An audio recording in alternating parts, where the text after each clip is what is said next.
BPL এর উদ্বোধনী দিনই হাই ভোল্টেজ ম্যাচ দেখলো দর্শকরা। টানটান উত্তেজনাপূর্ণ ম্যাচে সিলেট টাইটান্সের বিপক্ষে দারুণ লড়াই করে জয় তুলে নিল রাজশাহী ওয়ারিয়র্স।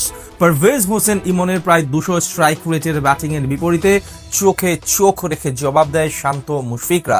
সিলেটের বিপক্ষে রাজশাহীর এমন হাড্ডাহাড্ডি লড়াই আর ম্যাচের সব খুঁটিনাটি এক করে বিস্তারিত জানবো রিপোর্ট।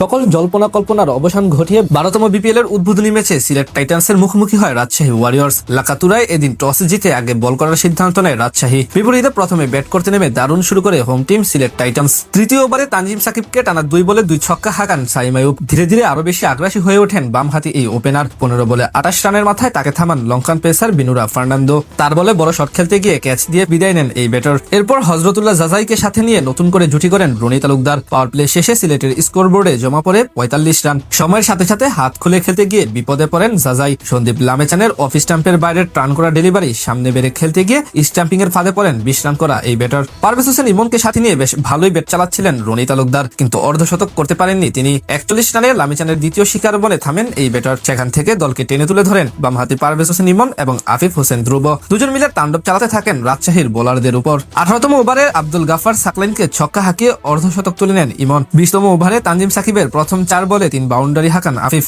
এরপর পঞ্চম বলে দৌড়িয়ে ডাবল নিতে গিয়ে 33 রানে রান আউটের কাটা পড়েন তিনি। আর ইংলিশ ব্যাটার ব্রুকস আউট হন নিজের প্রথম বলেই। শেষ পর্যন্ত পারভেজ হোসেন ইমনের 33 বলে 45 রানের ইনিংসে ভর করে 190 রানের বড় পুঁজি পায় সিলেট টাইটান্স। জবাব দিতে নেমে অবশ্য তেমন সুবিধা করতে পারেনি রাজশাহী ওয়ারিয়র্স। 2 বাউন্ডারি হাঁকিয়ে ভালো কিছুর ইঙ্গিত দিলেও ইনিংস লম্বা করতে পারেননি তানজিদ তামিম। তৃতীয় ওভারে 8 বলে 10 রান করে তিনি আউট হন খালেদ আহমেদের বলে।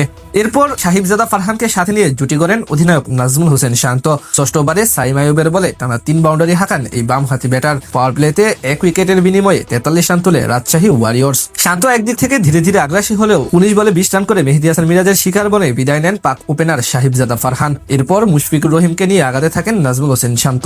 শেষ 10 ওভারে রাজশাহীর দরকার ছিল 112 রান। 12তম ওভারে রুয়েল মিয়ার বলে 2 বাউন্ডারি হাঁকিয়ে 36 বলে অর্ধশতক পূরণ করেন নাজমুল হোসেন। এরপর আরো বেশি বিধ্বংসী হওয়ার চেষ্টা করেন তিনি। তাকে সঙ্গ দিতে থাকেন মুশফিকুর রহিম। এরপর সিলেট টাইটান্সের বোলারদের অসহায়ত্বের সুযোগ নিয়ে তাণ্ডব চালাতে থাকেন এই দুইজন। 15তম ওভারে খালেদ আহমেদের বলে 2 ছক্কা হাঁকিয়ে 15 রান আনে এই দুইজন। সেখান থেকে ম্যাচ অনেকখানি নিজেদের দিকে নিয়ে আসে রাজশাহী ওয়ারিয়র্স আর চিটকে যেতে থাকে সিলেট টাইটান্স। এরপর একদিকে শান্ত আগাতে থাকেন সেঞ্চুরির পথে, আর অন্য প্রান্তে মিস্টার ডিপেন্ডেবল খ্যাত মুশফিক ছুটেন অর্ধশতকের পথে। আর দুজনের দৃঢ়তায় ম্যাচ জিতে নেয় রাজশাহী ওয়ারিয়র্স। ম্যাচ ছাড়া হন অধিনায়ক নাজমুল হোসেন শান্ত। বিপরীতে পরাজয় দিয়ে 2026 বিপিএল আসর শুরু করল সিলেট টাইটান্স।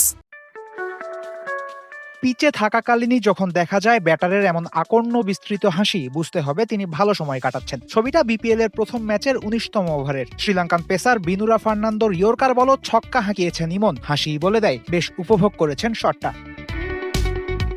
শুধু ওই 1-6 নয় বললে ভুল হবে না, এদিন হাসতে হাসতেই বাউন্ডারি হাঁকিয়েছেন ইমন। 4টা 4 আর 5 ছক্কায় 197 স্ট্রাইক রেটে ইমন করেছেন 33 বলে 65 রান। চলতি বিপিএল এর প্রথম 50 করে রেকর্ড বুকেও জায়গা করে নিয়েছেন এই ব্যাটার। আর এই সবই কিন্তু হয়েছে অপরিচিত পজিশনে ব্যাট করতে নেমে। সাইম আইয়ুব আর রনি তালুকদারের জন্য টাইটান্সের হয়ে ওপেনিং করার সুযোগ হয়নি ইমনের। সিলেট 68 রানে দ্বিতীয় উইকেট হারানোর পর পিচে এসেছিলেন। 10 ওভার শেষে 75 রান করেছিল দলটা। ভালো পিচে যথেষ্ট রান করতে পারবে তো ঘরের দল? মনের কোণে তখন এমনই প্রশ্ন। পিচে সেট হয়েই প্রশ্ন আশঙ্কা সবই উড়িয়ে দিয়েছেন এই বাঁহাতি। শুধু দলকে ভালো জায়গায় পৌঁছানোই নয়, একরকম বিশ্বকাপের প্রস্তুতিও নিয়ে রেখেছেন টাইগার ওপেনার। রাজশাহী ওয়ারিয়র্স দলে খেলছেন নেপালি স্পিনার সন্দীপ লামিচানে। বিশ্বকাপে বাংলাদেশ নেপাল আছে একই গ্রুপে। একটা হুমকি যে হতে পারেন লামিচানে তা না বললেও চলছে, কিন্তু কিসের কি? ইমন সবচেয়ে বেশি চড়াও হয়েছেন লামিচানের ওপর। এই মিস্ট্রি স্পিনারের 8 বলে 2 ছক্কা আর 1 চারে নিয়েছেন 20 রান। লামিচানে ইমনকে ডট দিতে পেরেছেন মাত্র একটা বল। বিপিএল শুরুর দিন ইমনের এমন বিধ্বংসী ইনিংস টাইগার ভক্তদের আনন্দে তো মাতাবেই, স্বস্তি দেবে জাতীয় দলের নির্বাচক প্যানেল এবং ম্যানেজমেন্টকেও। যেহেতু সিলেটের হয়ে 4 নম্বরেও স্বস্তি নিয়ে খেলেছেন ইমন, তাই টিম কম্বিনেশন এবং প্রতিপক্ষ বিবেচনায় জাতীয় দলেও ইমনকে মিডল অর্ডারে খেলানো যেতে পারে। শুধু তাই নয়, সিলেটের হয়ে কিপিং গ্লাভসও সামলাচ্ছেন ইমন। জাতীয় দলের ব্যাকআপ কিপারের চিন্তাও কমবে তাতে।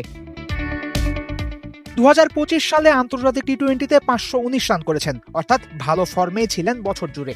সেটাই বিপিএলেও চলমান রাখতে হতো। বিশ্বকাপের আগে আর কোনো আন্তর্জাতিক ম্যাচ নাই, তাই ইমন শুরুটা ভালোই করলেন, তাতে সন্দেহ নাই।